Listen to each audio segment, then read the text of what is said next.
ദൈവത്തിൻ്റെ അതിപരിശുദ്ധമായ നാമം വാഴ്ത്തപ്പെടുമാറാകട്ടെ. ഈ സന്ധ്യാസമയത്ത് നമുക്ക് ഇപ്രകാരം ഇങ്ങനെ ഒത്തുകൂടുവാൻ, ഗാനങ്ങൾ കേൾക്കുവാനും ദൈവവചനം ശ്രവിക്കുവാനും ഒക്കെ ദൈവം ഒരു അവസരം കൂടി നമുക്ക് തന്നിരിക്കുകയാണ്. അതോർത്ത് നമുക്ക് ഒരുമിച്ച് ദൈവത്തെ സ്തുതിക്കാം. വിവിധ സ്ഥാനങ്ങളിൽ നിന്ന് കടന്നു വന്നിരിക്കുന്ന എല്ലാ പ്രിയപ്പെട്ടവരെയും ഈ യോഗത്തിലേക്ക് കർത്താവിൽ സ്വാഗതം ചെയ്തു കൊള്ളുന്നു. നമുക്ക് ഇപ്പോൾ പ്രാർത്ഥനയോടെ ഈ മീറ്റിംഗ് ആരംഭിക്കാം. പ്രാർത്ഥിച്ച് ആരംഭിക്കാനായിട്ട് സഹോദരൻ ഇവാഞ്ചലിസ്റ്റ് അലക്സ് കഞ്ഞുപറമ്പിൽ ഞാൻ ക്ഷണിക്കുകയാണ്. നമുക്ക് പ്രാർത്ഥിക്കാം. സ്നേഹമുള്ള ഞങ്ങളുടെ സ്വർഗീയ പിതാവേ, നന്ദിയോടെ തിരുനാമത്തെ ഞങ്ങൾ വാഴ്ത്തുന്നു, സ്തുതിക്കുന്നു. ഈ നല്ല മധ്യാഹ്ന സമയത്തിനായി സ്തോത്രം. പ്രഭാതത്തിൽ അവിടുത്തെ നീതിയുള്ള മുഖം കൊണ്ട് ഉണരുവാനും ആത്മാവിൽ സത്യത്തിൽ പ്രഭാതത്തിൽ നിങ്ങൾക്ക് ആരാധിപ്പാനും കൃപ നൽകിയതിനെ ഓർക്കുന്നു. ഇന്ന് പകൽക്കാലം മുഴുക്കുകയും ഞങ്ങളെ അവിടെ ഇവിടങ്ങളായി കാത്തുകൊള്ളുകയും സൂക്ഷിക്കുകയും പരിപാലിക്കുകയും ചെയ്ത അവിടുത്തെ ദിവ്യ സ്നേഹത്തിനാൽ സ്തോത്രം. വീണ്ടും കർത്താവിൻ്റെ തൃപ്പാദങ്ങളിലേക്ക് ചുരുക്കം വരായി കടന്നു വന്നിരിക്കുന്നു. തിരുവനന്തപുരത്തിലെ സത്യങ്ങളെ കാണുവാൻ ഞങ്ങളുടെ കണ്ണുകളെ അവിടുന്ന് തുറക്കുമാറാണമേ എന്ന് പ്രാർത്ഥിക്കുന്നു. ഞാൻ ഉയർത്തപ്പെട്ടാൽ എല്ലാവരെയും എങ്കിലേക്ക് ആകർഷിക്കും എന്ന് കർത്താവ് പറഞ്ഞതുപോലെ ഇന്നത്തെ വചനശുശ്രൂഷ എല്ലാവരെയും കർത്താവിലേക്ക് അടുക്കുവാൻ, കർത്താവിനെ അറിയുവാൻ, കർത്താവിൽ നിന്നും കൃപകൾ പ്രാപിപ്പാൻ ഇടയാക്കണമേ എന്ന് പ്രാർത്ഥിക്കുന്നു. പാട്ടുകൾ പാടുവാനും വചനം ശുശ്രൂഷിപ്പാനും ഒക്കെയും എൻ്റെ മക്കളെ നീ അനുഗ്രഹിക്കണമേ എന്ന് ഞങ്ങൾ പ്രാർത്ഥിക്കുന്നു. അത് സംഘടിപ്പിക്കുന്ന എല്ലാ സൗരന്മാർക്കായി സ്തോത്രം. പ്രാർത്ഥന കേട്ടനായി സ്തോത്രം. എല്ലാം യേശുക്രിസ്തുവിൻ്റെ വിലയേറിയതും മഹത്വമേറിയതുമായ ധന്യമായ നാമത്തിൽ തന്നെ ആമേൻ.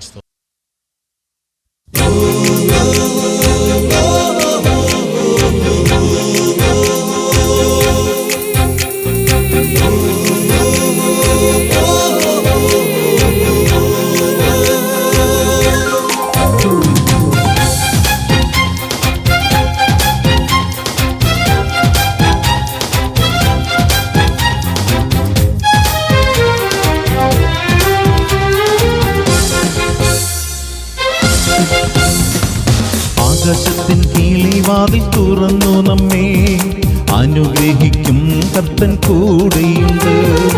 എണ്ണി എണ്ണി സ്തുതിക്കുവാൻ നന്മകൾ തന്ന് അനുദീനം നടത്തുന്നൻ കൂടെയുണ്ട്. ആകാശത്തിൻ കീളിവാതിൽ തുറന്നു നമ്മെ അനുഗ്രഹിക്കും കർത്തൻ കൂടെയുണ്ട്. എണ്ണി എണ്ണി സ്തുതിക്കുവാൻ നന്മകൾ തന്ന് അനുദീനം നടത്തുന്നൻ കൂടെയുണ്ട്.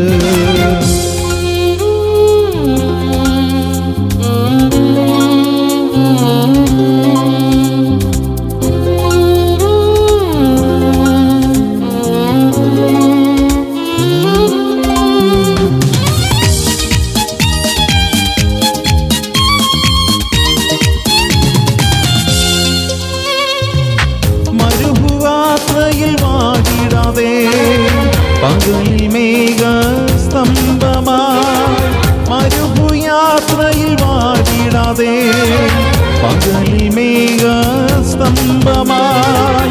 രാത്രിയിൽ അഗ്നിത്തൂണായി നടത്തിയിടുന്നവൻ കൂടെയുണ്ട്. രാത്രിയിൽ അഗ്നിത്തൂണായി നടത്തിയിടുന്നവൻ കൂടെയുണ്ട്. ആകാശത്തിൻ കീളിവാതിൽ തുറന്നു നമ്മെ അനുഗ്രഹിക്കും കർത്തൻ കൂടെയുണ്ട്. എണ്ണി എണ്ണി സ്തുതിക്കുവാൻ നന്മകൾ തന്ന് അനുദീനം നടത്തുന്നൻ കൂടെയുണ്ട്.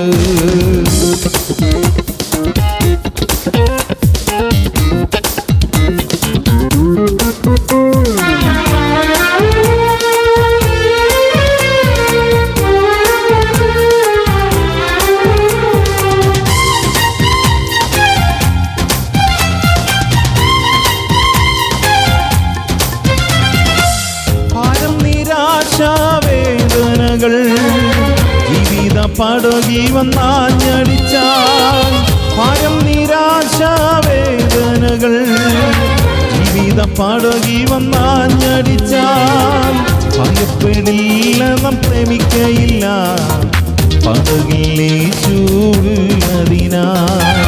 ഭയപ്പെടില്ല നാം പ്രേമിക്കയില്ല പടകിലേശുള്ളതിനാൽ. ആകാശത്തിൻ കീളിവാതിൽ തുറന്നു നമ്മെ അനുഗ്രഹിക്കും അനുഗ്രഹിക്കും കർത്തൻ കൂടെയുണ്ട്.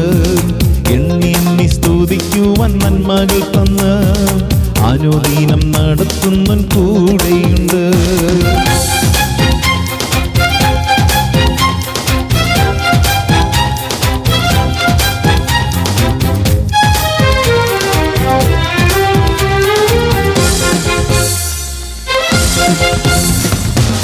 ലോകം നമുക്കെതിരായാലും സ്നേഹിത നന്മ കൈവെടിഞ്ഞാലും, ലോകം നമുക്കെതിരായാലും സ്നേഹിതർ നമ്മെ കൈവെടിഞ്ഞാലും, മാറോടണച്ചെന്നും സ്നേഹിച്ചിടും യേശുനാഥൻ എന്നും കൂടെയുണ്ട്. മാറോടണച്ചെന്നും സ്നേഹിച്ചിടും യേശുനാഥൻ എന്നും കൂടെയുണ്ട്. ആകാശത്തിൻ കിളിവാതിൽ തുറന്നു നമ്മെ അനുഗ്രഹിക്കും കർത്തൻ കൂടെയുണ്ട്. എണ്ണി എണ്ണി സ്തുതിക്കുവാൻ നന്മകൾ തന്ന് അനുദിനം നടത്തുന്നവൻ കൂടെയുണ്ട്.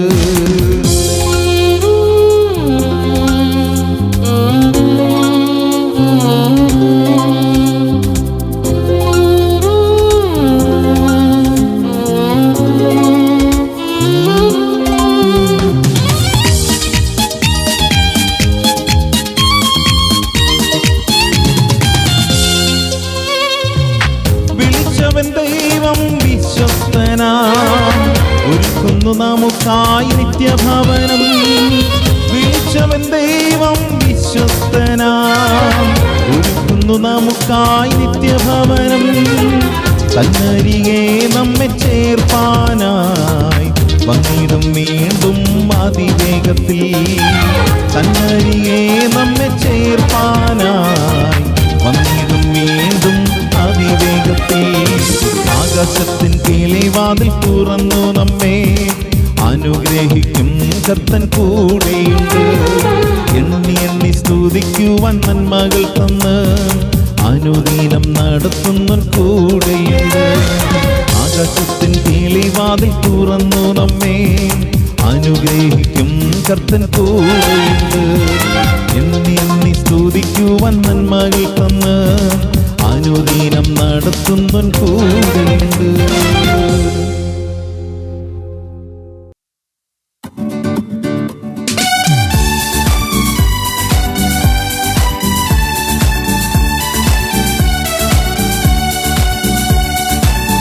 സ്തുതിപ്പിൻ സ്തുതിപ്പിൻ എന്നും സ്തുതിച്ചിരിക്കും. നമുക്കെല്ലാവർക്കും ചേർന്ന് പാടി ദൈവത്തെ സ്തുതിക്കാം.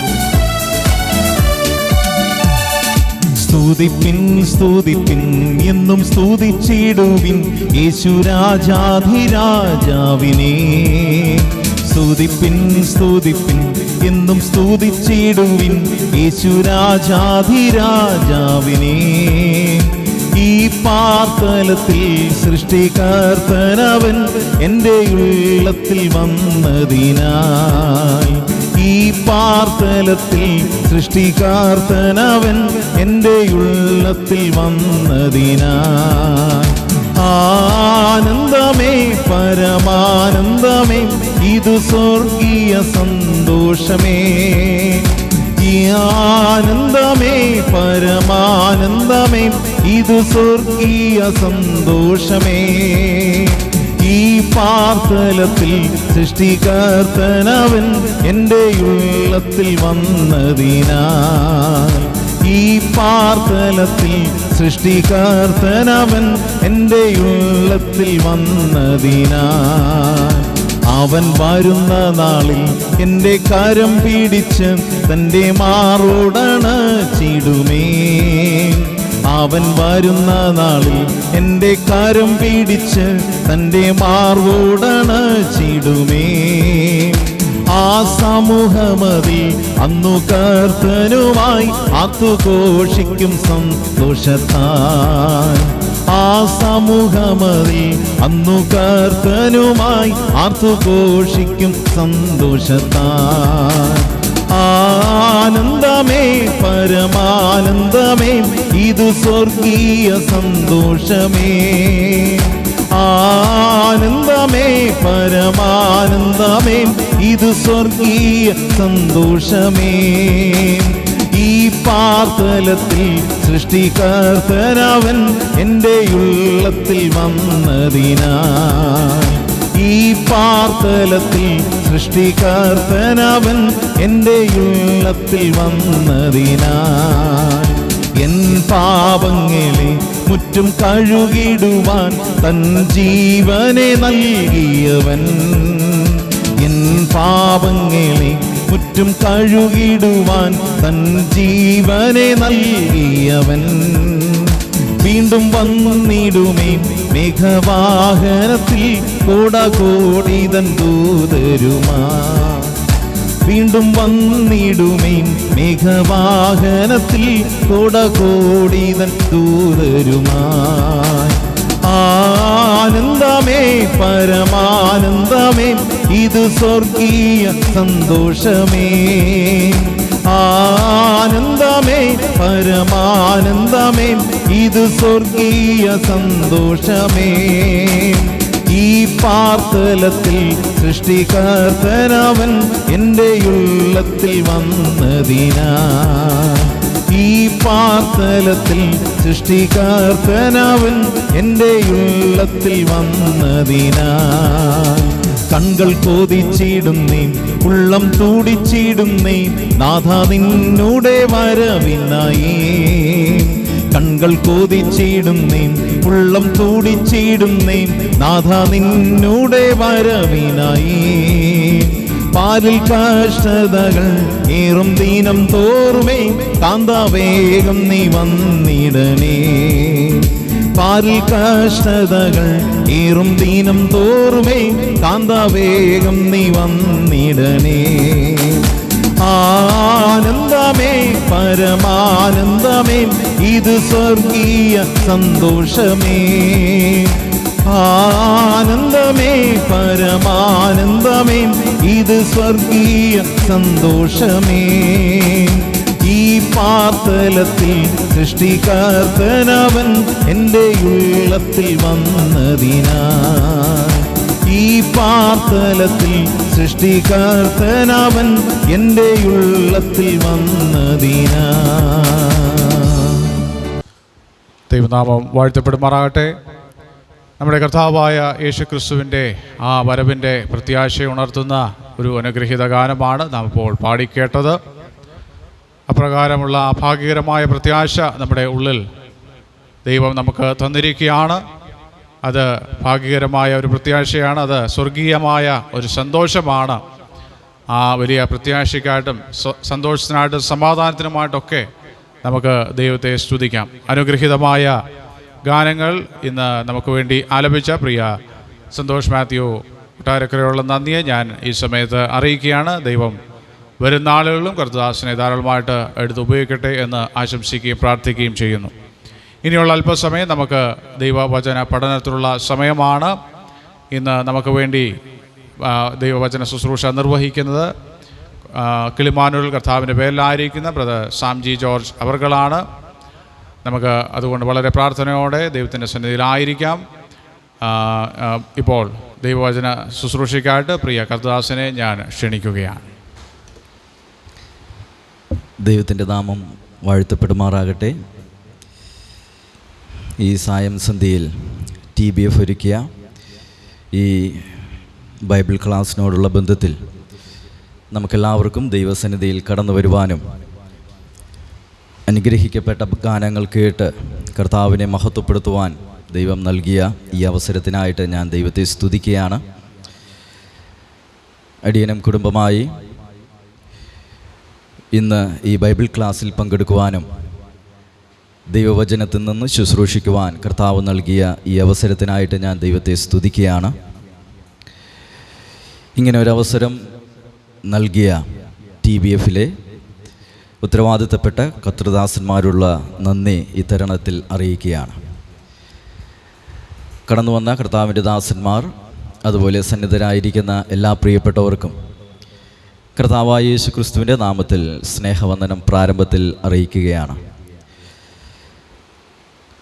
TBFിൻ്റെ ശുശ്രൂഷകളെ കഴിഞ്ഞ നാളുകളിൽ ദൈവം ഏറ്റവും അധികമായിട്ട് അനുഗ്രഹിക്കുകയും അനേകം ദൈവമക്കൾക്ക് കടന്നു വന്ന് ദൈവത്തിൻ്റെ വചനം ശ്രവിക്കുവാനും അവരുടെ ജീവിതത്തിന് ആശ്വാസത്തിനും അതുപോലെ പ്രായോഗിക ജീവിതത്തിൽ കർത്താവിനെ കൂടുതലായിട്ട് മനസ്സിലാക്കിയും സ്നേഹിച്ചും ക്രിസ്തീയ ജീവിതം അനുഗ്രഹിക്കപ്പെട്ട രീതിയിൽ മുന്നോട്ട് കടന്നു പോകുവാൻ ഈ ശുശ്രൂഷയെ ദൈവം എടുത്തുപയോഗിച്ചു. അതോർത്ത് ദൈവത്തെ സ്തുതിക്കുകയാണ്. വരുന്ന നാളുകളിലും ഈ ശുശ്രൂഷയെ ദൈവം ധാരാളമായി അനുഗ്രഹിക്കട്ടെ എന്ന് ആത്മാർത്ഥമായിട്ട് പ്രാർത്ഥിക്കുകയാണ്. ഇന്ന് രാത്രിയിലും കർത്താവിൻ്റെ ദാസന്മാരിലൂടെ വളരെ നാം കേട്ടതുപോലെ പ്രത്യാശ ഉണർത്തുന്ന അനുഗ്രഹിക്കപ്പെട്ട ഗാനങ്ങൾ നമുക്ക് കേൾക്കുവാനും കർത്തൃദാസന്മാരോടൊപ്പം ചേർന്ന് ദൈവത്തെ പാടി സ്തുതിക്കുവാനും ദൈവം സഹായിച്ചു. ദൈവം അവർക്ക് നൽകിയിരിക്കുന്ന കൃപകൾക്കും കൃപാവരങ്ങൾക്കുമായിട്ട് ദൈവത്തെ സ്തുതിക്കുന്നു. ധാരാളം ദൈവം പ്രിയപ്പെട്ടവരെ എടുത്തുപയോഗിക്കട്ടെ. ഇന്നത്തെ അല്പനിമിഷത്തെ ചിന്തയ്ക്കായിട്ട് ഏവരുടെയും ശ്രദ്ധയെ സംഖ്യാപുസ്തകം 13-14 അധ്യായങ്ങളിലേക്ക് തിരിക്കുകയാണ്. സംഖ്യാപുസ്തകം 13-14 അധ്യായങ്ങൾ. 1980 കാലഘട്ടത്തിൽ പാശ്ചാത്യ നാടിൽ ജീവിച്ചിരുന്ന ഒരു വ്യക്തിയാണ് വില്യം ജെയിംസ് സാഡിസ്. അദ്ദേഹത്തെ ഒരു അത്ഭുത മനുഷ്യനായിട്ടാണ് എല്ലാവരും കണക്കാക്കിയിരുന്നത്. 3-ാമത്തെ വയസ്സിൽ അദ്ദേഹത്തിന് ഗ്രീക്ക് ആൽഫബറ്റ് വായിക്കുവാനും എഴുതുവാനും സാധിച്ചിരുന്നു. താൻ 6-ാമത്തെ വയസ്സായപ്പോൾ 7 ഭാഷകൾ വളരെ ഫ്ലൂവൻ്റായിട്ട് സംസാരിക്കുവാനും എഴുതുവാനും ഈ വില്യം സൈഡിസ് എന്ന് പറഞ്ഞ വ്യക്തിക്ക് സാധിച്ചു. 8-ാമത്തെ വയസ്സായപ്പോൾ അദ്ദേഹം MIT എൻട്രൻസ് എക്സാം പാസ്സായി എന്നുള്ളതാണ് ചരിത്രം പറയുന്നത്. 16-ാമത്തെ വയസ്സിൽ അദ്ദേഹം ഹാർവേഡ് യൂണിവേഴ്സിറ്റിയിൽ നിന്ന് ഗ്രാജുവേറ്റായി. അദ്ദേഹത്തിൻ്റെ IQ ഏതാണ്ട് 250-നും 300-നും ഇടയിലായിരുന്നു എന്നുള്ളതാണ് ചരിത്രം പറയുന്നത്. നമുക്കറിയാം ആൽബർട്ട് ഐൻസ്റ്റൈൻ്റെ IQ ബിറ്റ്വീൻ 200 to 50 ആണ്. എന്നാൽ ഈ അത്ഭുത ബാലൻ്റെ ഈ വില്യം സാഡിസ് എന്ന് പറയുന്ന വ്യക്തിയുടെ IQ എന്ന് പറയുന്നത് 250-നും 300-നും മധ്യത്തിലായിരുന്നു. 24 മണിക്കൂർ കൊണ്ട് ലോകത്തിലെ ഏത് ഭാഷയും വളരെ ലാഘവത്തോടുകൂടെ പഠിക്കുവാൻ സാധിക്കുന്ന ഒരു കഴിവ് അദ്ദേഹത്തിന് ഉണ്ടായിരുന്നു. ലോകത്തിലെ ഏത് ഭാഷയും നിസ്സാരം 24 മണിക്കൂർ കൊണ്ട്, ഒരു ദിവസം കൊണ്ട് വളരെ ഫ്ലുവൻ്റായിട്ട് പഠിക്കുവാൻ സാധിക്കുന്ന ഒരു വ്യക്തിയായിരുന്നു അദ്ദേഹം. അപ്പോൾ നിങ്ങൾ വിചാരിക്കുന്നുണ്ടാവും അദ്ദേഹം മരിക്കുന്ന സമയത്ത് ആരായിരുന്നു എന്നുള്ളത്. അനേകം കഴിവുകൾ അദ്ദേഹത്തിനുണ്ടായിരുന്നു, അനേകം സാമർഥ്യം അദ്ദേഹത്തിനുണ്ടായിരുന്നു, ബുദ്ധിയും അതുപോലെ കഴിവുകളും ഒക്കെ അദ്ദേഹത്തിന് ഉണ്ടായിരുന്നു. എന്നാൽ അദ്ദേഹം മരിക്കുന്ന സമയത്ത് ഒരു മൈനർ ക്ലർക്കായിട്ട് ഒരു സാധാരണ കമ്പനിയിൽ ജോലി ചെയ്ത് തൻ്റെ ജീവിതം ഈ ഭൂമിയിൽ നിന്ന് മാറ്റപ്പെടുകയുണ്ടായി എന്നാണ് ചരിത്രം പറയുന്നത്. അദ്ദേഹത്തിൻ്റെ ജീവിതം വളരെ അത്ഭുതപ്പെടുത്തുന്ന രീതിയിൽ ആരംഭിക്കുകയുണ്ടായി. എന്നാൽ അദ്ദേഹത്തിൻ്റെ അവസാനം 46-ാമത്തെ വയസ്സിൽ ഒരു സാധാരണ മനുഷ്യനായി, ആർക്കും തന്നെ തിരിച്ചറിയുവാൻ സാധിക്കാതെ, ആർക്കും മനസ്സിലാക്കുവാൻ സാധിക്കാതെ അദ്ദേഹം ഈ ഭൂമിയിൽ നിന്ന് മാറ്റപ്പെട്ടു എന്നുള്ളതാണ് നമുക്ക് ചരിത്രത്തിൽ നിന്ന് മനസ്സിലാക്കുവാൻ സാധിക്കുന്നത്. ക്രിസ്തീയ ജീവിതവും ഇങ്ങനെ തന്നെയാണ്.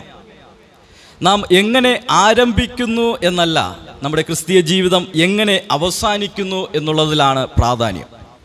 നമ്മുടെ ക്രിസ്തീയ ജീവിതം എങ്ങനെ ആരംഭിക്കുന്നു എന്നതിലല്ല പ്രാധാന്യം, നമ്മുടെ ക്രിസ്തീയ ജീവിതം എങ്ങനെ അവസാനിക്കുന്നു എന്നുള്ളതിലാണ് പ്രാധാന്യം. നാം വിശുദ്ധ വേദപുസ്തകത്തിലേക്ക് വരുമ്പോൾ കാലേബ് എന്ന് പറയുന്ന ദൈവദാസൻ്റെ ജീവിതം വളരെ അത്ഭുതപ്പെടുത്തുന്ന രീതിയിൽ ആരംഭിക്കുകയും എല്ലാവരെയും ആശ്ചര്യപ്പെടുത്തുന്ന രീതിയിൽ അദ്ദേഹത്തിൻ്റെ ജീവിതം അവസാനിക്കുകയും ചെയ്തു എന്നുള്ളത് നമുക്ക് പഴയ നിയമത്തിൽ നിന്ന്, വിശേഷാൽ സംഖ്യാപുസ്തകത്തിൽ നിന്നും യോശുവയുടെ പുസ്തകത്തിൽ നിന്നും നമുക്ക് മനസ്സിലാക്കുവാൻ സാധിക്കും. കാലേബിൻ്റെ ജീവിതത്തിലെ 3 സീസൺസ്, 3 കാലഘട്ടം, ഈ 3 കാലഘട്ടത്തിൽ അദ്ദേഹം തൻ്റെ ക്രിസ്തീയ ജീവിതം ആരംഭിക്കുകയും ക്രിസ്തീയ ജീവിതം മനോഹരമായി അവസാനിപ്പിക്കുകയും ചെയ്തതിൻ്റെ 3 കാലഘട്ടങ്ങൾ, 3 കാരണങ്ങൾ ഈ 3 കാലഘട്ടത്തിലൂടെ, അദ്ദേഹത്തിൻ്റെ ജീവിതത്തിലെ 3 കാലഘട്ടത്തിലൂടെ നമുക്ക് മനസ്സിലാക്കുവാൻ സാധിക്കും. അത് ചുരുക്കമായി ഇന്ന് നിങ്ങളോടൊപ്പം ചിന്തിക്കുവാനാണ് ഞാൻ കർത്താവിൽ ആഗ്രഹിക്കുന്നത്. ഇസ്രായേലിൻ്റെ ചരിത്രം നാം മനസ്സിലാക്കുമ്പോൾ ഏതാണ്ട് 400 വർഷക്കാലം മിസ്രൈമിൽ അടിമകളായിട്ട് കഴിഞ്ഞവരായിരുന്നു ഇസ്രായേൽ ജനം. വളരെ കഷ്ടപ്പാടുകളും പ്രയാസങ്ങളും ബുദ്ധിമുട്ടുകളും ഇസ്രായേൽ ജനം അനുഭവിച്ചു. ഒരു അടിമയുടെ ആകെ തുക അല്ലെങ്കിൽ അവർ അനുഭവിക്കുന്ന കഷ്ടപ്പാടുകൾ എന്താണ് എന്നുള്ളത് വളരെ വ്യക്തമായിട്ട് പുറപ്പാട് പുസ്തകത്തിൽ നിന്ന് നമുക്ക് മനസ്സിലാക്കുവാൻ സാധിക്കും. അപ്പോൾ ഈ ദൈവത്താൽ തിരഞ്ഞെടുക്കപ്പെട്ട ഈ ദൈവജനം വളരെ നിരാശയുടെയും കഷ്ടതയുടെയും പ്രയാസത്തിൻ്റെയും മധ്യത്തിൽ ആയിരിക്കുകയാണ്. ഈ കഷ്ടതയിൽ നിന്നും പ്രയാസത്തിൽ നിന്നും ഇസ്രായേൽ ജനത്തെ വിടുവിക്കുവാൻ വേണ്ടി മോശെ എന്നൊരു നേതാവിനെ ദൈവം തിരഞ്ഞെടുത്ത് മിസ്രൈമിലേക്ക് അയക്കുകയാണ്. മോശയ്ക്ക് എല്ലാവിധമായിട്ടുള്ള കഴിവുകളും ദൈവം നൽകുകയാണ്. വളരെ അത്ഭുതകരമായി അതിശയകരമായിട്ട് മോശയിലൂടെ ഇസ്രായേൽ ജനത്തെ ദൈവം വിടുവിക്കുന്ന ഒരു പശ്ചാത്തലമാണ് നമുക്ക് പുറപ്പാട് പുസ്തകത്തിൽ കാണുവാൻ സാധിക്കുന്നത്. അങ്ങനെ ദൈവം പിതാക്കന്മാർക്ക് വാഗ്ദത്തം നൽകിയ ആ കനാൻ ദേശത്തിലേക്ക് പ്രവേശിക്കുവാനുള്ള ഒരു താക്കോൽ ഈ ജനതയ്ക്ക് ദൈവം നൽകിയിരിക്കുകയാണ്.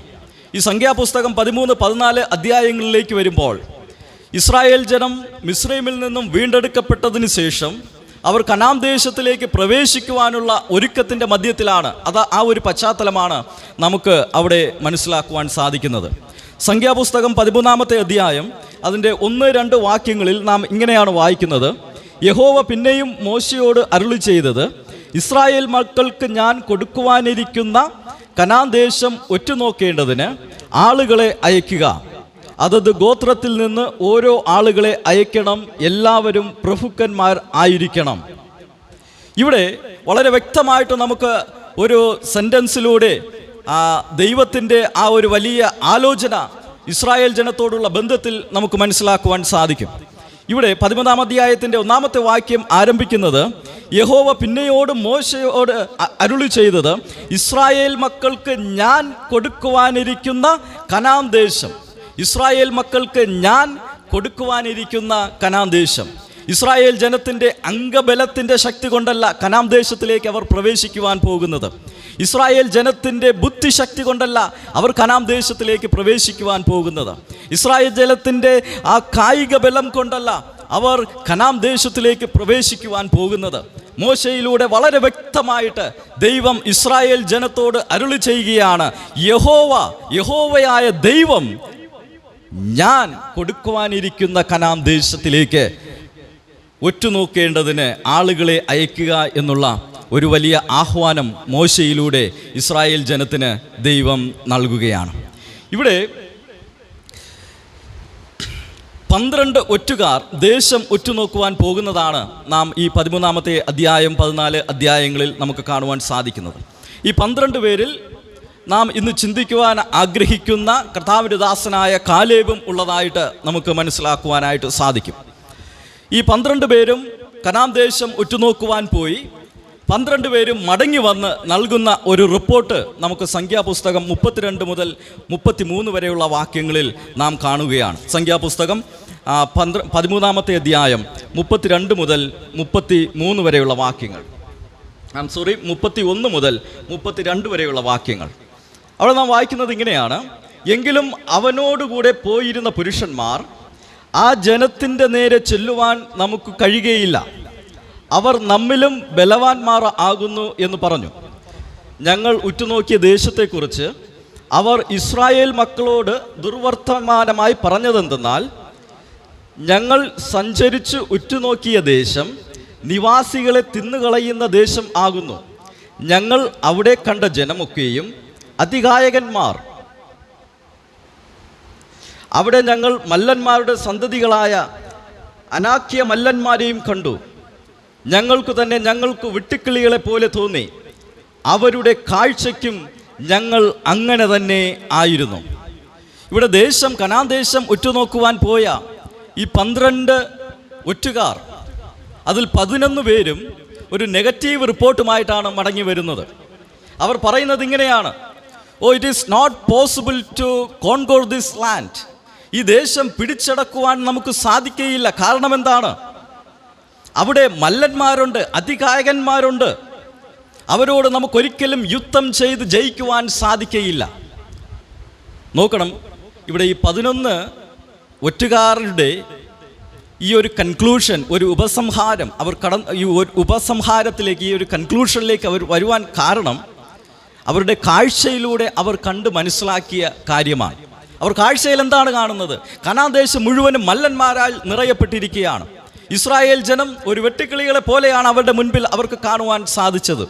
അതികായകന്മാർ അവിടെ ഉണ്ട്, വലിയ ശക്തിമാന്മാരുണ്ട്. ഒരിക്കലും കായിക ബലത്തിലൂടെ, യുദ്ധത്തിലൂടെ ഈ കനാൻ ദേശത്തെ പിടിച്ചടക്കുവാൻ അവർക്ക് സാധിക്കുകയില്ല എന്നുള്ള ഒരു കൺക്ലൂഷനിലേക്ക് ഈ 11 ഒറ്റുകാരും വരികയാണ്. ഇവിടെ അവർ കണ്ടു, അവർ ഭയപ്പെട്ടു. They saw and they are scared. They saw and they are terrified by looking at the giants in the land of Canaan. ഈ ദേശത്തിലെ മന്നന്മാരെ കണ്ട് അവർ ഭയക്കുന്ന ഒരു കാഴ്ചയാണ് നാം ഇവിടെ കാണുന്നത്. പ്രിയരെ, എവിടെയാണ് ദൈവം? ഈ 11 ഒറ്റുകാരൻ ഇങ്ങനെ ചോദിച്ചിട്ടുണ്ടാവും, വെർ ഈസ് ഗാഡ്? എവിടെയാണ് ദൈവം? ഞങ്ങൾ കാണുന്നത് എന്താണ്? ഞങ്ങളുടെ മുൻപിൽ ഞങ്ങൾ കാണുന്നത് എന്താണ്? ഈ മല്ലന്മാരെയാണ്, ഈ അതികായകന്മാരെയാണ്. ഞങ്ങൾക്കൊരിക്കലും കായിക ബലത്തിലൂടെ പിടിച്ചടക്കുവാൻ സാധിക്കാത്ത ഈ മല്ലന്മാരെയാണ് ഞങ്ങൾ കാണുന്നത്. Were is God? ഇതിൻ്റെ മധ്യത്തിൽ ദൈവം എവിടെയാണ്? ഞങ്ങൾ കാണുന്നത് ആരെയാണ്? മല്ലന്മാരെ മാത്രമാണ്. നാം സങ്കീർത്തനം 73-ാമത്തെ അധ്യായത്തിലേക്ക് വരുമ്പോൾ അവിടെ ആസാഫ് പറയുന്നത് ഇങ്ങനെയാണ്. അവിടെ പറയുന്നത് ഇങ്ങനെയാണ്, ദുഷ്ടന്മാരുടെ സൗഖ്യം കണ്ടിട്ട് എനിക്ക് അഹങ്കാരികളോട് അസൂയ തോന്നി എന്നുള്ളതാണ്. ഇവിടെയും ആസാഫ് പറയുന്നത്, ഞാൻ കണ്ടിട്ട്, സംതിങ് ഐ ഹാവ് സീൻ, ദുഷ്ടന്മാരുടെ സൗഖ്യം ഞാൻ കണ്ടിട്ട് എനിക്ക് അഹങ്കാരികളോട് അസൂയ തോന്നി എന്നുള്ളതാണ്. ഇവിടെയും ഇസ്രായേൽ ജനം, ഈ 11 ഒറ്റുകാർ മല്ലന്മാരെ കണ്ടു, അതികായകന്മാരെ കണ്ടു. അവർ ഭയന്നു വിറങ്ങലിച്ചു. It is not possible to conquer this land. Canaan ദേശം ഒരിക്കലും നമുക്ക് പിടിച്ചടക്കുവാൻ സാധിക്കുകയില്ല എന്നുള്ള ഒരു നെഗറ്റീവ് റിപ്പോർട്ടുമായിട്ട് ഈ 11 ഒറ്റുകാർ കടന്നു വരുന്നതാണ് നമുക്ക് കാണുവാൻ സാധിക്കുന്നത്. എന്നാൽ കാലേബ് തികച്ചും ഒരു വ്യത്യസ്തമായിട്ടുള്ള ഒരു റിപ്പോർട്ടുമായിട്ടാണ് കടന്നു വന്നു എന്നുള്ളത് നമുക്ക് മനസ്സിലാക്കുവാൻ സാധിക്കും. സംഖ്യാപുസ്തകം 14-ാമത്തെ അധ്യായം അതിൻ്റെ 9-ാമത്തെ വാക്യത്തിൽ, സംഖ്യാപുസ്തകം 14-ാമത്തെ അധ്യായം അതിൻ്റെ 9-ാമത്തെ വാക്യത്തിൽ നാം അവിടെ വായിക്കുന്നത് ഇങ്ങനെയാണ്, യഹോവയോട് നിങ്ങൾ മത്സരിക്കുക മാത്രം അരുത്, ആ ദേശത്തിലെ ജനത്തെ ഭയപ്പെടരുത്. അവർ നമുക്ക് ഇരയാകുന്നു, അവരുടെ ശരണം പൊയ്പോയിരിക്കുന്നു. നമ്മോടുകൂടെ യഹോവ ഉള്ളതുകൊണ്ട് അവരെ ഭയപ്പെടരുത്. നമ്മോടുകൂടെ യഹോവ ഉള്ളതുകൊണ്ട് അവരെ ഭയപ്പെടരുത്. ഇവിടെ കാലേബ് 2 പ്രാവശ്യം പറയുന്ന ഒരു കാര്യമുണ്ട്, ആ ജനത്തെ ഭയപ്പെടരുത്. ഇവിടെ നാം വായിക്കുന്നത് ഇങ്ങനെയാണ്, ആ ദേശത്തിലെ ജനത്തെ ഭയപ്പെടരുത്, അവർ നമുക്ക് ഇരയാകുന്നു, അവരുടെ ശരണം പോയിരിക്കുന്നു. നമ്മോടുകൂടെ യഹോവ ഉള്ളതുകൊണ്ട് അവരെ ഭയപ്പെടരുത്. ആ ദേശത്തിലെ ജനത്തെ ഭയപ്പെടരുത്, അവരെ ഭയപ്പെടരുത്. കാരണം എന്താണ്? യഹോവയായ ദൈവം നമ്മോടുകൂടെ ഉണ്ട് എന്നുള്ളതാണ്. മല്ലന്മാർ അവിടെ ഉണ്ട്, ഇറ്റ്സ് ഓക്കെ.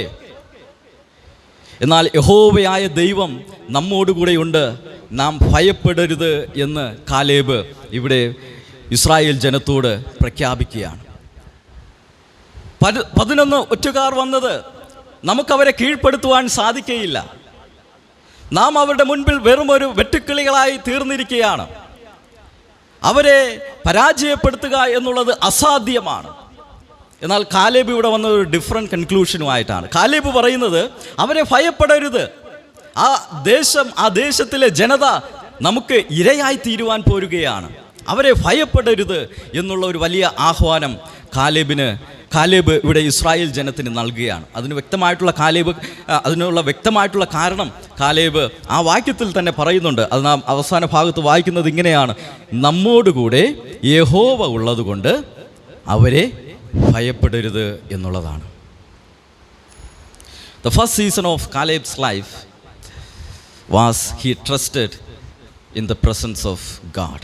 കാലേബിൻ്റെ ജീവിതത്തിലെ ആദ്യത്തെ ആ ഒരു കാലഘട്ടം എന്ന് പറയുന്നത് ദൈവത്തിൻ്റെ സാന്നിധ്യത്തിൽ കാലേബ് ആശ്രയിച്ചു എന്നുള്ളതാണ്. ദൈവത്തിൻ്റെ സാന്നിധ്യത്തിൽ കാലേബ് വിശ്വസിച്ചു എന്നുള്ളതാണ്. In reality we know that humanly speaking, മല്ലന്മാർക്കെതിരെ പോരാടി ദേശം പിടിച്ചടക്കുക എന്നുള്ളത് അസാധ്യമാണ്. But it is possible because the presence of God is with us. മല്ലന്മാരെ കീഴടക്കുക എന്നുള്ളത് മാനുഷികമായിട്ട് പറഞ്ഞാൽ അത് അസാധ്യമാണ്. കാലേബിന് അത് വളരെ വ്യക്തമായിട്ടറിയാം. പക്ഷേ കാലേബ് വളരെ ധൈര്യത്തോടുകൂടെ യെസ്, അവരെ നമുക്ക് കീഴ്പ്പെടുത്തുവാൻ സാധിക്കും, ആ ദേശം നമുക്ക് പിടിച്ചെടുക്കുവാൻ സാധിക്കും എന്ന് പറയാനുള്ള മുഖ്യമായ കാരണം, പ്രധാന കാരണം, the God is with us. ദൈവത്തിൻ്റെ സാന്നിധ്യം നമ്മോട് കൂടെയുള്ളത് കൊണ്ട് അസാധ്യമെന്ന് കരുതുന്ന സകലത്തെയും നമുക്ക് സാധ്യമാക്കി നൽകുവാൻ സാധിക്കും. പ്രിയരെ, നാം ജീവിക്കുന്ന ഈ ഒരു കാലഘട്ടം രാജ്യത്തോട് എതിർക്കുന്ന ഒരു കാലഘട്ടം, കഷ്ടതയും പ്രയാസവും ബുദ്ധിമുട്ടും വർദ്ധിക്കുന്ന ഒരു കാലഘട്ടം, തൊഴിലില്ലായ്മ വർദ്ധിക്കുന്ന ഒരു കാലഘട്ടം, ദേശത്തെവിടെയും അരാജകത്വവും അഴിമതിയും ജീവിക്കുവാനുള്ള ഒരു വലിയ ബുദ്ധിമുട്ടാണ് നാം നേരിട്ടുകൊണ്ടിരിക്കുന്നത്. Will you trust in the presence of God? ഈ കഷ്ടതയുടെയും ഈ പ്രയാസത്തിൻ്റെയും ഈ ബുദ്ധിമുട്ടിൻ്റെയും മധ്യത്തിൽ, in the midst of all suffering, in the midst of all persecution, in the midst of all calamities, will you trust in the presence of God? എബ്രായർക്ക് എഴുതിയ ലേഖനത്തിൽ ലേഖനകർത്താവ് പറയുന്നത് ഇങ്ങനെയാണ്: ഞാൻ നിങ്ങളെ ഒരു നാളും കൈവിടുകയില്ല, ഉപേക്ഷിക്കുകയുമില്ല. കർത്താവായ യേശു ക്രിസ്തു തൻ്റെ ഗ്രേറ്റ് കമ്മീഷനിൽ തൻ്റെ ശിഷ്യന്മാരോട് പറഞ്ഞത് ഇങ്ങനെയാണ്: ലോക അവസാനത്തോളം ഞാൻ നിങ്ങളോട് കൂടെയുണ്ട്. The presence of God is with us even when we are in the darkest time. നാം വളരെ അന്ധകാരത്തിലൂടെ, പ്രയാസത്തിലൂടെ, രോഗത്തിലൂടെ, ബുദ്ധിമുട്ടിലൂടെ, സാഹസികത നിറഞ്ഞ ആ ഒരു അന്തരീക്ഷത്തിലൂടെ കടന്നു പോകുമ്പോഴും the presence of God is with us. To finish the journey of our Christian life successfully, we must trust in the presence of God. നമ്മുടെ ക്രിസ്തീയ ജീവിതം വിജയകരമായിട്ട് പൂർത്തീകരിക്കുവാൻ നാം ദൈവത്തിൻ്റെ സാന്നിധ്യത്തിൽ ആശ്രയിക്കണം, വിശ്വസിക്കണം എന്നുള്ളതാണ്.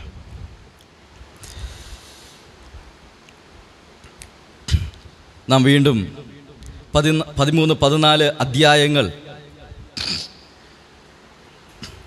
അധ്യായത്തിലെ ചരിത്രം 13-14 അധ്യായത്തിലെ ചരിത്രം എന്താണെന്ന് നമുക്ക് വളരെ വ്യക്തമായിട്ട് അറിയാം. ഇസ്രായേൽ ജനം ദൈവത്തിൻ്റെ സാന്നിധ്യത്തിൽ വിശ്വസിക്കുവാൻ ആശ്രയിക്കുന്നതിൽ പരാജയപ്പെട്ടു എന്നുള്ളതാണ് നമുക്ക് മനസ്സിലാക്കുവാൻ സാധിക്കുന്നത്. അക്കാരണത്താൽ ദൈവം അവരെ ശിക്ഷിക്കുവാനായിട്ട് തുടങ്ങി. നോക്കണം, കാലേബ് ഏതാണ്ട് 40 വയസ്സ് പ്രായമായിരുന്നു. ഈ ഇസ്രായേൽ ജനം 40 വർഷത്തോളം ഈ മരുഭൂമിയിലൂടെ വാണ്ടർ ചെയ്യുന്ന സമയത്ത് കാലേബ് അന്ന് പറഞ്ഞ കാര്യം ഇസ്രായേൽ ജനം അനുസരിച്ചിരുന്നുവെങ്കിൽ, ഈ 40 വർഷം ഈ മരുഭൂമിയിൽ ഊഴ്ന്ന് നടക്കാതെ, അലഞ്ഞു നടക്കാതെ ദൈവത്തിൽ ആശ്രയിച്ചിരുന്നുവെങ്കിൽ, ദൈവത്തിൽ വിശ്വസിച്ചിരുന്നുവെങ്കിൽ, 40 വർഷം ഉഴിഞ്ഞ് നടക്കാതെ അവർക്ക് കനാൻ ദേശത്തിലേക്ക് പ്രവേശിക്കുവാൻ സാധിക്കുമായിരുന്നു. എന്നാൽ ഇവിടെ ഇതാ ഇസ്രായേൽ ജനം ദൈവത്തെ അനുസരിക്കാത്തത് കൊണ്ട്, ദൈവത്തിൻ്റെ അരുളപ്പാട് അനുസരിക്കാത്തത് കൊണ്ട്, ദൈവത്തിൻ്റെ ദാസൻ പറഞ്ഞ വാക്കുകൾ അനുസരിക്കാത്തത് കൊണ്ട് ഇവിടെ ഇതാ ദൈവത്തിൻ്റെ ഒരു വലിയ ശിക്ഷ ഇസ്രായേൽ ജനം, പ്രത്യേകിച്ച് 20 വയസ്സ് പ്രായമുള്ള ആണുങ്ങൾ നശിച്ചു പോകുന്ന ഒരു സംഭവമാണ് നാം കാണുന്നത്. ഒരു ബൈബിൾ പണ്ഡിതൻ പറഞ്ഞത് ഇങ്ങനെയാണ്: 40 വർഷത്തിനുള്ളിൽ ഇസ്രായേൽ ജനം മരുഭൂമിയിലൂടെ വാണ്ടർ ചെയ്യുന്ന 40 വർഷത്തിനുള്ളിൽ ഏതാണ്ട് ലക്ഷക്കണക്കിന് ആണുങ്ങളാണ് മരിച്ചു വീണത്. ലക്ഷക്കണക്കിന് ആണുങ്ങളാണ് മരിച്ചു വീണത്. ഒരു ദിവസം ഏതാണ്ട് 1000-ലധികം ആൾക്കാർ ദൈവത്തിൻ്റെ കഠിനമായിട്ടുള്ള ശിക്ഷ കാരണം ആ മരുഭൂമിയിൽ മരിച്ചു വീണു എന്നുള്ളതാണ്. ഒരു മണിക്കൂറിൽ 60-ലധികം വ്യക്തികൾ മരിച്ചു വീണു. കാലേബിൻ്റെ ആ ഒരു മാനസികാവസ്ഥ ഈ സന്ദർഭത്തിൽ നാം ചിന്തിക്കേണ്ടത് ആവശ്യമാണ്. കാലേബ് ഇങ്ങനെ ചിന്തിച്ചിട്ടുണ്ടാവാം, ദൈവമേ, ഞാൻ ചെയ്യാത്ത തെറ്റിന്, ഞാൻ നിരപരാധിയാണ്, ഞാൻ ചെയ്യാത്ത തെറ്റിന് ഇത്രയും വലിയ ഒരു ദാരുണമായിട്ടുള്ള സംഭവമാണല്ലോ കർത്താവെ അങ്ങനെ കാണിക്കുന്നത്. കാരണം ദിവസവും ആൾക്കാർ മരിച്ചു വീഴുകയാണ്, ഓരോ മണിക്കൂറിലും ആൾക്കാർ മരിച്ചു വീഴുകയാണ്. ആയിരക്കണക്കിന് പേരുടെ ആ ദാരുണമായിട്ടുള്ള അന്ത്യം കാലേബ് കാണുന്ന ഒരു അവസ്ഥയാണ് നാം ഇവിടെ കാണുന്നത്. കാലേബ് ദൈവത്തോട് ചോദിച്ചിട്ടുണ്ടാവാം, ദൈവമേ, എത്ര നാളാണ് ഈ കഷ്ടതയും ഈ പ്രയാസവും ഈ ദുരന്തമായിട്ടുള്ള ഈ അവസ്ഥയും ഞാൻ സാക്ഷ്യം വഹിക്കുവാൻ പോകുന്നത്? How many days, God, I'm going to witness this great terrible situation in my life? നാം ഹബക്കുക്കിൻ്റെ പുസ്തകം 1-ാം അധ്യായത്തിലേക്ക് വരുമ്പോൾ ഇതേ ഒരു സന്ദർഭത്തിൽ ഹബക്കുക്കും ആയിരിക്കുന്നതായി നമുക്ക് മനസ്സിലാക്കുവാൻ സാധിക്കും. അവിടെ ഹബക്കുക്ക് ദൈവത്തോട് നിലവിളിക്കുകയാണ്. നിരപരാധികളായിട്ടുള്ള ഇസ്രായേൽ ജനം, നിരപരാധിയായിട്ടുള്ള ദൈവമക്കൾ കഷ്ടതയിലൂടെയും പ്രയാസത്തിലൂടെയും കടന്നു പോകുമ്പോൾ ദൈവത്തോട് ഹബക്കുക്ക് നിലവിളിക്കുകയാണ്, ദൈവമേ, എത്ര നാൾ, ഹൗ മെനി ഡേയ്സ്, എത്ര നാൾ നിരപരാധികളായ ദൈവജനം ഇങ്ങനെ കഷ്ടത അനുഭവിക്കണം? ദൈവം വളരെ വ്യക്തമായിട്ടുള്ള ഉത്തരം ഹബക്കുക്കിന് 2-ാമത്തെ അധ്യായത്തിൽ നൽകുന്നതായിട്ട് നമുക്ക് മനസ്സിലാക്കുവാനായിട്ട് സാധിക്കും. ഇവിടെ ഇതാ കാലേബും അതേ ഒരു സിറ്റുവേഷനിലൂടെ, അതേ ഒരു സാഹചര്യത്തിലൂടെ കടന്നു പോവുകയാണ്. നോക്കണം, കാലേബിൻ്റെ ബന്ധുമിത്രാദികൾ ആ ഒരു ടൈം പീരീഡിൽ, ആ ഒരു സമയത്തിൽ മരിച്ചു വീണു. അവരുടെ മരണത്തെയും കാലേബ് കാണുകയുണ്ടായി. കാലേബ് ഏറ്റവും അധികം സ്നേഹിച്ച തൻ്റെ സുഹൃത്തുക്കൾ, തൻ്റെ ബന്ധുമിത്രാദികൾ, തൻ്റെ സ്നേഹിതർ, അവരെല്ലാം ഈ ഒരു 40 വർഷത്തിനുള്ളിൽ മരിച്ചു വീഴുകയാണ്. ഇതെല്ലാം സാക്ഷ്യം വഹിക്കുകയാണ്. ആര്? കാലേബ്. എന്നാൽ ഇവിടെ നാം കാണുന്നത്, he was very silent. He knew that God is at work. ഈ ദാരുണമായിട്ടുള്ള ഈ ഒരു സന്ദർഭത്തിൻ്റെ മധ്യത്തിൽ, ഈ പൈശാചികമായിട്ടുള്ള ഈ ഒരു സന്ദർഭത്തിൻ്റെ മധ്യത്തിൽ തനിക്ക് കണ്ടു നിൽക്കുവാൻ സാധിക്കാത്ത, മാനസികമായിട്ട് തന്നെ ഏറ്റവും അധികം തകർക്കുന്ന ആ ഒരു പശ്ചാത്തലത്തിലൂടെ താൻ കടന്നു പോകുമ്പോൾ കാലേബ് ഒരു വാക്കുപോലും ദൈവത്തോട് പിറുപിറുക്കുന്നതായിട്ടോ, ദൈവത്തോട് ചോദ്യം ചോദിക്കുന്നതായിട്ടോ, ദൈവത്തോട് മറുത്ത് സംസാരിക്കുന്നതായിട്ടോ ഒന്നും നാം അവിടെ കാണുന്നില്ല. He was very silent. താൻ മൗനമായി അത് അനുഭവിക്കുകയാണ് ചെയ്തത്. കാരണം he knew that God is it work. തൻ്റെ ജീവിതത്തിലെ 2-ാമത്തെ സീസൺ, കാലഘട്ടം, he trusted in the purpose of God. ദൈവത്തിൻ്റെ ആ ഉദ്ദേശത്തിൽ കാലേബ് വിശ്വസിച്ചു എന്നുള്ളത് നമുക്ക് മനസ്സിലാക്കുവാൻ സാധിക്കും. ദൈവത്തിൻ്റെ ഉദ്ദേശത്തിൽ കാലേബ് വിശ്വസിച്ചു എന്നുള്ളത് നമുക്ക് മനസ്സിലാക്കുവാൻ സാധിക്കും.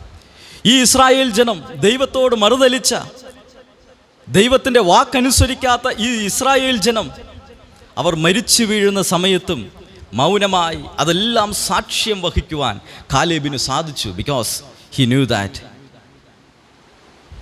God has A purpose behind of it. ദൈവത്തിന് അതിൻ്റെ പിന്നിൽ ഒരു ഉദ്ദേശം ഉണ്ട് എന്നുള്ളതാണ്.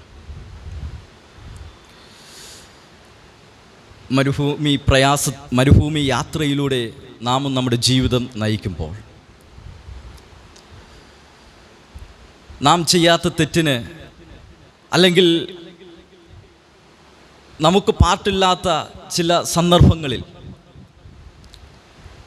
വളരെ ദാരുണമായിട്ടുള്ള സന്ദർഭത്തിൽ നാം ആയിത്തീർന്നെന്ന് വരാം. നിങ്ങളേത് സിറ്റുവേഷനിലൂടെയാണ് കടന്നു പോകുന്നു എന്നുള്ളത് എനിക്കറിയേയില്ല. ദൈവം അത് വ്യക്തമായിട്ട് അറിയുന്നുണ്ട്. നാം ചെയ്യാത്ത തെറ്റിന് മറ്റുള്ളവർ അനുഭവിക്കുന്ന ശിക്ഷ വളരെ സൈലൻ്റായിട്ട് കണ്ടു നിൽക്കുവാൻ സാധിക്കുന്ന ഒരു സമയം. ചിലപ്പോൾ അതിൽ നമ്മുടെ പ്രിയപ്പെട്ടവർ ഉണ്ടായേക്കാം, നമ്മുടെ ബന്ധുമിത്രാദികളുണ്ടായേക്കാം, നമ്മുടെ സ്നേഹിതരുണ്ടായേക്കാം, നമ്മുടെ സുഹൃത്തുക്കൾ ഉണ്ടായേക്കാം. എന്നാൽ ഒന്നും ചെയ്യുവാൻ സാധിക്കാതെ നിശ്ചലമായി അത് മുഴുവനും കണ്ടു നിൽക്കുന്ന ഒരു അവസ്ഥ. പ്രിയരെ, ഞാനിങ്ങനെ പറയട്ടെ, God is at work and he has A plan and purpose behind of it. ദൈവത്തിന് അതിൻ്റെ പിന്നിൽ ഒരു ഉദ്ദേശവും, ദൈവത്തിന് അതിൻ്റെ പിന്നിൽ ഒരു വലിയ ലക്ഷ്യവും ഉണ്ട് എന്നുള്ളതാണ്. ചോദ്യം ഇതാണ്, will you trust in the purpose of God? ഈ ഒരു മരുഭൂമി പ്രയാണത്തിലൂടെ നാം കടന്നു പോകുമ്പോൾ നാം ചെയ്യാത്ത തെറ്റുകൾക്ക് മറ്റുള്ളവർ ചെയ്ത തെറ്റിൻ്റെ ശിക്ഷ അവർ അനുഭവിക്കുന്നത് ദാരുണമായി നമുക്ക് കണ്ടു നിൽക്കുവാൻ, നിശ്ചലമായി കണ്ടു നിൽക്കുന്ന ആ ഒരു സന്ദർഭത്തിൽ നമ്മുടെ ജീവിതത്തിൽ ആ ദൈവത്തിനൊരു ലക്ഷ്യം അതിൻ്റെ പിന്നിലുണ്ട് എന്നുള്ളത് വിശ്വസിക്കുവാൻ അല്ലെങ്കിൽ അതിൽ ആശ്രയിക്കുവാൻ നമുക്ക് സാധിക്കുമോ എന്നുള്ളതാണ്. അപ്പോസ്തലനായ പൗലോസ് പറഞ്ഞിരുന്നത് ഇങ്ങനെയാണ്: ക്രിസ്തുവിൻ്റെ സ്നേഹത്തിൽ നിന്ന് എന്നെ വേർപിരിക്കുന്നത് ആർ? അതിലൊരുപാടൊരു ലിസ്റ്റ് അപ്പോസ്തലനായ പൗലോസ് റോമർക്ക് എഴുതിയ ലേഖനം 8-ാമത്തെ അധ്യായം അവസാന ഭാഗത്ത് പറയുന്നുണ്ട്. കഷ്ടതയോ നഗ്നതയോ പട്ടിണിയോ കല്ലേറോ ഈർച്ചവാളോ യാതൊന്നിനും ക്രിസ്തുവിൻ്റെ സ്നേഹത്തിൽ നിന്ന് എന്നെ വേർതിരിക്കുവാൻ സാധിക്കുകയില്ല. പ്രിയരെ, ഞാനിങ്ങനെ പറയട്ടെ, ഈ മരുഭൂമി യാത്രയിൽ കഷ്ടതകളും പ്രയാസങ്ങളും ബുദ്ധിമുട്ടുകളും രോഗങ്ങളും എന്തു തന്നെ നമ്മുടെ ജീവിതത്തെ കാർന്നു തിന്നുന്ന അവസ്ഥയിലൂടെ നാം ആയിത്തീർന്നാലും will you trust in the purpose of God? ഇതിൻ്റെ പിന്നിൽ ദൈവത്തിനൊരു ഉദ്ദേശമുണ്ട്. ഈ ലോകത്തിലെ യാതൊരു വസ്തുതയ്ക്കും ദൈവത്തിൻ്റെ സ്നേഹത്തിൽ നിന്ന്, ദൈവത്തിൻ്റെ കരുതലിൽ നിന്ന്, ദൈവത്തിൻ്റെ സന്നിധാനത്തിൽ നിന്ന്, ദൈവത്തിൻ്റെ ലക്ഷ്യത്തിൽ നിന്ന് എന്നെ മാറ്റുവാൻ സാധിക്കുകയില്ല. ആ രീതിയിൽ ജീവിതം നയിക്കുവാൻ ദൈവം നമ്മെ എല്ലാവരെയും സഹായിക്കട്ടെ. മൂന്നാമതായിട്ട് കാലേബിൻ്റെ ജീവിതത്തിലെ ആ കാലഘട്ടം എന്ന് പറയുന്നത് യോശുവയുടെ പുസ്തകം 14-ാമത്തെ അധ്യായം 10 മുതൽ 12 വരെയുള്ള വാക്യങ്ങളാണ്. യോശുവയുടെ പുസ്തകം 14-ാമത്തെ അധ്യായം അതിൻ്റെ 10 മുതൽ 12 വരെയുള്ള വാക്യങ്ങൾ. അവിടെ നാം വായിക്കുന്നത് ഇങ്ങനെയാണ്: മരുഭൂമിയിൽ സഞ്ചരിച്ച കാലത്ത് യഹോവ മോശയോട് ഈ വാക്ക് കൽപ്പിച്ചത് മുതൽ ഈ 45 സംവത്സരത്തോളവും എന്നെ ഇതാ താൻ അരുളി ചെയ്തിരുന്നത് പോലെ ജീവനോടെ വെച്ചിരിക്കുന്നു. ഇപ്പോൾ എനിക്ക് 85 വയസ്സായി. മോശ എന്നെ അയച്ച നാൾ പോലെ ഇന്നും എനിക്ക് ആരോഗ്യമുണ്ട്.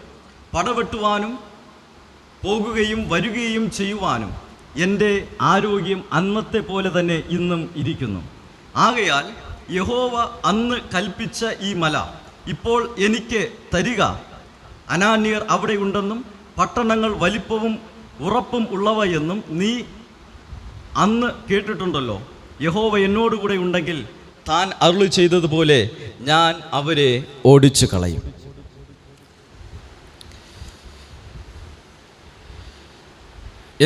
വയസ്സായ കാലേബ് പ്രഖ്യാപിച്ച അല്ലെങ്കിൽ പറഞ്ഞ ഒരു വസ്തുതയാണ് നാം ഇവിടെ വായിച്ചു കേട്ടത്.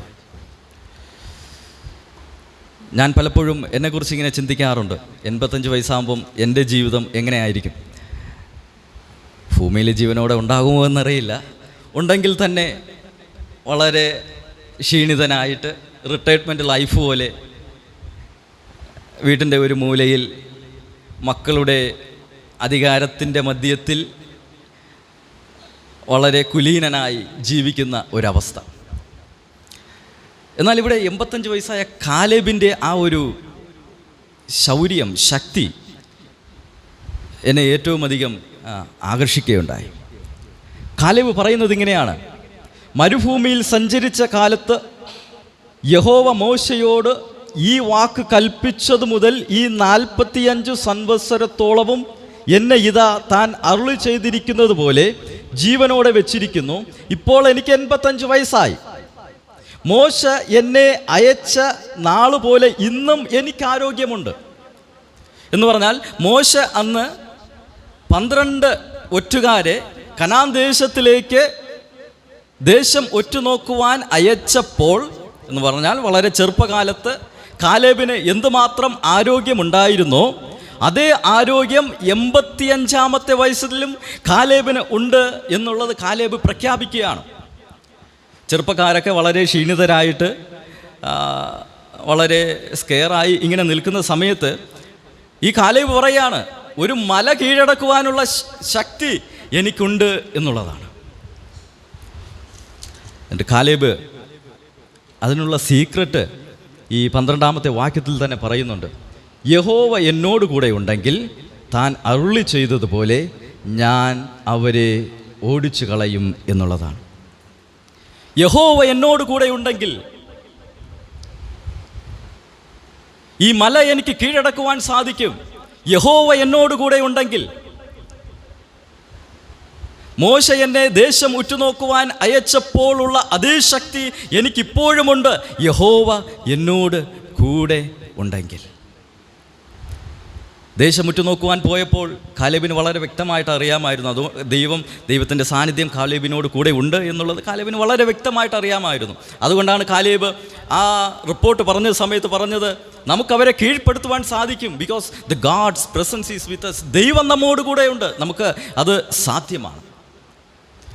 അതിൽ ഉറച്ച് കാലേബ് വിശ്വസിച്ച് 40 ആണ്ട് കഴിഞ്ഞിട്ടും ദാരുണമായിട്ടുള്ള സംഭവങ്ങളെല്ലാം തൻ്റെ കണ്ണിലൂടെ മാറിമറഞ്ഞപ്പോഴും തൻ്റെ പ്രിയപ്പെട്ടവർ, സ്നേഹിതർ, ബന്ധുമിത്രാദികൾ എല്ലാവരും ദൈവത്തോട് അനുസരണക്കേട് കാണിച്ച് ഈ ഭൂമിയിൽ നിന്ന് മാറ്റപ്പെട്ടപ്പോഴും കാലേബ് പറയുകയാണ്, ദൈവത്തിൻ്റെ സാന്നിധ്യം, ദൈവം എന്നോട് കൂടെ ഉണ്ടെങ്കിൽ അന്ന് ഞാൻ ചെയ്ത കാര്യങ്ങൾ എനിക്കിന്നും ചെയ്യുവാൻ സാധിക്കും എന്നുള്ളതാണ്. കാലേബിൻ്റെ ജീവിതത്തിലെ മൂന്നാമത്തെ സീസൺ, മൂന്നാമത്തെ കാലഘട്ടം എന്ന് പറയുന്നത് he trusted in the power of God. ദൈവത്തിൻ്റെ ശക്തിയിൽ കാലേബ് ആശ്രയിച്ചു, വിശ്വസിച്ചു എന്നുള്ളതാണ്. ദൈവമേ, എൻ്റെ ആരോഗ്യമല്ല, ഈ മല നീക്കുവാനുള്ള ശക്തി എന്നിലല്ല, എൻ്റെ ആരോഗ്യമല്ല, എൻ്റെ കഴിവല്ല, ദൈവം ശക്തി നൽകുന്നുവെങ്കിൽ, യഹോവയായ ദൈവം എനിക്ക് കൃപ നൽകുന്നുവെങ്കിൽ, യഹോവയായ ദൈവം എനിക്ക് ശക്തി നൽകുന്നുവെങ്കിൽ ഐ ക്യാൻ ഡു ഇറ്റ്. അതാണ് കാലേബ് ഇവിടെ പറയുന്നത്. കാലേബിൻ്റെ ജീവിതത്തിലെ സീസണിലെ മൂന്നാമത്തെ കാര്യം അല്ലെങ്കിൽ മൂന്നാമത്തേത്, he trusted in God's power or he trusted in the power of God. പ്രിയരെ, പലപ്പോഴും നമ്മുടെ ക്രിസ്തീയ ജീവിതം നാം മുന്നോട്ട് നയിക്കുമ്പോൾ നാം ക്ഷീണിതരായി തീരാറുണ്ട്. നമ്മുടെ ശാരീരികമായിട്ടുള്ള ബലഹീനതയായിരിക്കാം, വ്യത്യസ്തമായിട്ടുള്ള ഘടകങ്ങളായിരിക്കാം നാം ക്ഷീണിതരായി തീരുവാൻ സാധ്യതയുണ്ട്. അപ്പോസ്തലനായ പൗലോസിനോട് കർത്താവ് പറഞ്ഞത് ഇങ്ങനെയാണ്, my grace is sufficient for you. എൻ്റെ കൃപ നിനക്ക് മതി എന്നുള്ളതാണ്. ഇന്ന് രാത്രിയിൽ ഞാനിങ്ങനെ പറയട്ടെ, നാം ക്ഷീണിതരായി തീരുമ്പോൾ, നാം ബലഹീനരായി തീരുമ്പോൾ, ഈ ലോകത്തിലെ ബുദ്ധിമുട്ടുകളും പ്രയാസങ്ങളും നമ്മുടെ ജീവിതത്തെ കാർന്നു തിന്നുകൊണ്ട് ആ ഒരു സമയത്ത് ഈ ലോകത്തിലെ മറ്റൊന്നിൽ നിന്നും നമുക്ക് ശക്തി ലഭിക്കുകയില്ല. ആ ഒരു സാഹചര്യത്തെ മറികടക്കുവാൻ, പഴയതുപോലെ എനിക്ക് വീണ്ടും വളരെ ഊർജ്ജസ്വലതയോടുകൂടെ ചെയ്യുവാൻ സാധിക്കും എന്നുള്ള ശക്തിയോടുകൂടെയുള്ള ആ ഒരു ഏറ്റുപറച്ചിൽ, പ്രഖ്യാപനം നമുക്ക് ചെയ്യുവാൻ സാധിക്കുന്നത് ദൈവത്തിൻ്റെ ശക്തി എന്നോട് കൂടെ ഉണ്ട് എന്ന് പറയുമ്പോഴാണ്. ഇവിടെ കാലേബ് പറയുകയാണ്, the power of God is with me. അതുകൊണ്ട് ഈ മലയെ മറികടക്കുവാൻ സാധിക്കും എന്നുള്ളതാണ്. പ്രിയരെ, ഞാൻ പ്രാരംഭത്തിൽ വില്യം സാഡിസ് എന്ന് പറയുന്ന 46 വയസ്സിൽ ഈ ഭൂമിയിൽ നിന്ന് മാറ്റപ്പെട്ട ആ യൗവനക്കാരനെ കുറിച്ച് പറയുകയുണ്ടായി. എല്ലാവരെയും അത്ഭുതപ്പെടുത്തുന്ന രീതിയിലുള്ള ഒരു തുടക്കമായിരുന്നു അദ്ദേഹത്തിൻ്റെ ജീവിതത്തിനുണ്ടായിരുന്നത്. എന്നാൽ ആരെയും നിരാശപ്പെടുത്തുന്ന രീതിയിൽ തൻ്റെ കഴിവുകളും തനിക്ക് ലഭിച്ച എല്ലാ ഓപ്പർച്യൂണിറ്റീസും നഷ്ടപ്പെടുത്തിക്കൊണ്ട് താൻ ഈ ഭൂമിയിൽ നിന്ന് മാറ്റപ്പെടുകയുണ്ടായി. എങ്ങനെ ആരംഭിക്കുന്നു എന്നുള്ളതല്ല, എങ്ങനെ ക്രിസ്തീയ ജീവിതം അവസാനിപ്പിക്കുന്നു എന്നുള്ളതാണ്. പ്രിയരെ, നമ്മുടെ ക്രിസ്തീയ ജീവിതം വിജയകരമായി അവസാനിപ്പിക്കുവാൻ we must trust in the presence of God, we must trust in the purpose of God, we must trust in the power of God. നമ്മുടെ ക്രിസ്തീയ ജീവിതം വിജയകരമായിട്ട് അവസാനിപ്പിക്കുവാൻ ദൈവത്തിൻ്റെ സാന്നിധ്യത്തിൽ നാം ആശ്രയിക്കണം, ദൈവത്തിൻ്റെ ഉദ്ദേശത്തിൽ നാം ആശ്രയിക്കണം, ദൈവത്തിൻ്റെ ശക്തിയിൽ നാം ആശ്രയിക്കണം. സമയത്തിൻ്റെ ചുരുക്കം മൂലം ഞാൻ ഈ ഭാഗം പറഞ്ഞ് ഇങ്ങനെ അവസാനിപ്പിക്കട്ടെ. നാം കാലേബിൻ്റെ ജീവിതം പരിശോധിക്കുമ്പോൾ 3 വ്യക്തികൾ കാലേബിനെ കുറിച്ച് സാക്ഷ്യം പറഞ്ഞതായി നാം കാണുകയാണ്. മോശ കാലേബിനെ കുറിച്ച് പറഞ്ഞത് ഇങ്ങനെയാണ്: Caleb he fully followed God. Caleb പൂർണ്ണമായിട്ടും ദൈവത്തെ അനുസരിച്ചു പിന്തുടർന്നു എന്നുള്ളതാണ്. കാലേബ് തന്നെക്കുറിച്ച് പറഞ്ഞത് ഇങ്ങനെയാണ്: I Caleb fully followed God. കാലേബായ ഞാൻ ദൈവത്തെ പൂർണ്ണമായിട്ടും അനുസരിച്ചു അനുഗമിച്ചു എന്നുള്ളതാണ്. കാലേബിനെക്കുറിച്ച് ദൈവം സാക്ഷ്യം പറഞ്ഞത് ഇങ്ങനെയാണ്: Caleb who fully followed me. Caleb എന്നെ പൂർണ്ണമായിട്ടും അനുഗമിച്ച വ്യക്തി. ഇന്ന് രാത്രിയിൽ ഞാനിങ്ങനെ ചോദിക്കട്ടെ, ദൈവത്തിന് ഇങ്ങനെ ഒരു സാക്ഷ്യം നമ്മെക്കുറിച്ച് പറയുവാൻ സാധിക്കും? കാലേബിനെ നോക്കി ദൈവം പറഞ്ഞു, ഇതാ ഒരു മനുഷ്യൻ എന്നെ പൂർണ്ണമായിട്ടും അനുസരിക്കുകയും പിന്തുടരുകയും ചെയ്ത വ്യക്തി. അതിന് 3 കാരണങ്ങളാണ്. കാരണം 1, താൻ ദൈവത്തിൻ്റെ സാന്നിധ്യത്തിൽ ആശ്രയിച്ചു. എല്ലാവരും ദൈവത്തിൻ്റെ സാന്നിധ്യത്തെ കുറ്റം പറഞ്ഞപ്പോൾ, ദൈവം ഇല്ല എന്ന് ഘോഷിച്ചപ്പോൾ, എവിടെയാണ് ദൈവത്തിൻ്റെ സാന്നിധ്യമെന്ന് മുറവിളിച്ചപ്പോൾ, കാലേബ് പറഞ്ഞു, trust in the presence of God. 2, Caleb ദൈവത്തിൻ്റെ പദ്ധതിയിൽ വിശ്വസിച്ചു എന്നുള്ളതാണ്. ആ ഒരു ദാരുണമായിട്ടുള്ള കാഴ്ച, ദൈവമേ, ഞാൻ ചെയ്യാത്ത തെറ്റിന് ഇത്രയും ദുരിതങ്ങൾ എനിക്ക് കാണുവാൻ സാധിച്ചല്ലോ, I am quitting, I am giving up, ഞാൻ ഉപേക്ഷിക്കുകയാണ്, ഞാൻ പിന്മാറുകയാണ്. കാലേബ് പറഞ്ഞില്ല. കാലേബ് അത് മൗനമായിട്ട് ദൈവത്തിന് അതിൻ്റെ പിന്നിൽ ഒരു ഉദ്ദേശമുണ്ട് എന്ന് താൻ ഉറച്ചു വിശ്വസിച്ചു. 3, കാലേബ് ദൈവത്തിൻ്റെ ശക്തിയിൽ പൂർണ്ണമായിട്ടും ആശ്രയിച്ചു. അതുകൊണ്ട് കാലേബിനെ നോക്കി ദൈവം പറഞ്ഞു, here is the man who fully followed me. ഇതാ ഇവിടെ ഒരു മനുഷ്യൻ എന്നെ പൂർണ്ണമായിട്ടും അനുസരിക്കുകയും അനുഗമിക്കുകയും ചെയ്ത വ്യക്തി. അങ്ങനെ ഒരു വിജയകരമായിട്ടുള്ള ക്രിസ്തീയ ജീവിതം നാം ഈ ഭൂമിയിൽ അവസാനിപ്പിക്കുക. നമ്മുടെ ആ ക്രിസ്തീയ ജീവിതത്തിൻ്റെ ഓട്ടം വളരെ വിജയകരമായിട്ട് പൂർത്തീകരിക്കുവാൻ നാം ദൈവത്തിൻ്റെ സാന്നിധ്യത്തിൽ ആശ്രയിക്കണം. ദൈവത്തിൻ്റെ പദ്ധതിയിൽ നാം വിശ്വസിക്കുകയും ആശ്രയിക്കുകയും ചെയ്യണം. ദൈവത്തിൻ്റെ ശക്തിയിൽ നാം ആശ്രയിക്കണം, വിശ്വസിക്കണം. അതിനായിട്ട് ദൈവം നമ്മെ എല്ലാവരെയും സഹായിക്കട്ടെ. ഇതുവരെയും വളരെ വ്യക്തമായി ക്ഷമയോടുകൂടെ പ്രാർത്ഥനയോടുകൂടെ എന്നെ ശ്രവിച്ച എല്ലാ ബഹുമാന്യരായ ദൈവ മക്കൾക്കും കർത്താവിൻ്റെ നാമത്തിലുള്ള നന്ദി അറിയിക്കുന്നു. ഇങ്ങനൊരവസരം നൽകിയ ദൈവദാസന്മാരോടുള്ള നന്ദി അറിയിക്കുന്നു. ദൈവം നിങ്ങളെല്ലാവരെയും ധാരാളമായി അനുഗ്രഹിക്കുമാറാകട്ടെ. Praise the Lord. ഇതുവരെയും സത്യസന്ധനായ ഒരു വ്യക്തിയുടെ ജീവിതാനുഭവങ്ങളിലൂടെ നാം കടന്നു പോവുകയായിരുന്നു.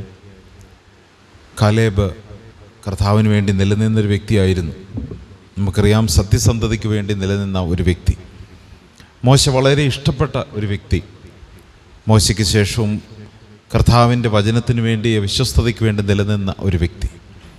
ഇന്ന് രാത്രി കാലേബിനെക്കുറിച്ച് നാം കേൾക്കുമ്പോൾ കൊള്ളാം, കാലേബിൻ്റെ അനുഭവം കൊള്ളാം, അങ്ങനെ അഭിപ്രായപ്പെടാനല്ല ദൈവം നമ്മെക്കുറിച്ച് ആഗ്രഹിക്കുന്നത്. നമുക്കൊരു പ്രാർത്ഥന ചെയ്യാം. കർത്താവേ, കാലേബിനെ പോലെ ദൈവത്തെ സമ്പൂർണ്ണമായി പറ്റി നിന്നുകൊണ്ട് ദൈവത്തിന് വേണ്ടി വിശ്വസ്തയോടെ ജീവിപ്പാൻ ഞങ്ങളെയും സഹായിക്കണമേ എന്ന് ഇന്ന് രാത്രി നമുക്ക് പ്രാർത്ഥിക്കാം. കർത്താവ് വിശ്വസ്തന്മാരെ നോക്കുന്നു. കാലേബ് ഒരു വിശ്വസ്തനായിരുന്നു. കാലേബിനെ ദൈവം ശക്തമായിട്ട് ഉപയോഗിച്ചു. ഇന്ന് രാത്രി വിശ്വസ്തതയിൽ ഞാനും നിങ്ങളും മുൻപിൽ നിൽക്കുന്നുവെങ്കിൽ ദൈവം നമ്മെ ഉപയോഗിക്കും, അതിന് യാതൊരു സംശയവുമില്ല. നമ്മുടെ പ്രാർത്ഥന അതാകട്ടെ. നല്ല വിശ്വസ്തതയോടെ നാം മാത്രമല്ല, നമ്മുടെ തലമുറകളും കർത്താവിന് വേണ്ടി നിൽക്കുവാൻ ഇടയായിത്തീരണം. നമുക്കറിയാം, കാലേബിൻ്റെ ഒരു ആത്മാർത്ഥ സുഹൃത്തായിരുന്നു യോശുവയും.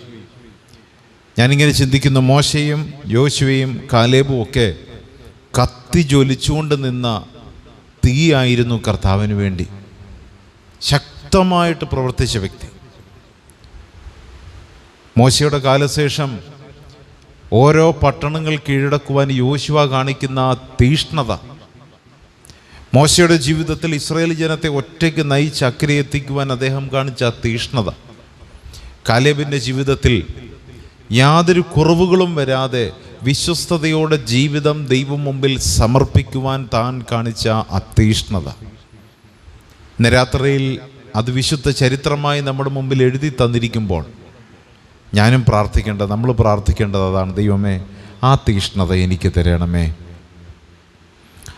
ആ തീഷ്ണത നമുക്ക് തന്നാൽ സങ്കീർത്തനത്തിൽ നാം വായിക്കുന്ന പോലെ നിഷ്കളങ്കതയോടെ കർത്താവിന് വേണ്ടി വിശ്വസ്തയോടെ പോരാടുവാൻ ഈ കാലഘട്ടത്തിൽ നമുക്കിടയാകും, യാതൊരു സംശയവുമില്ല.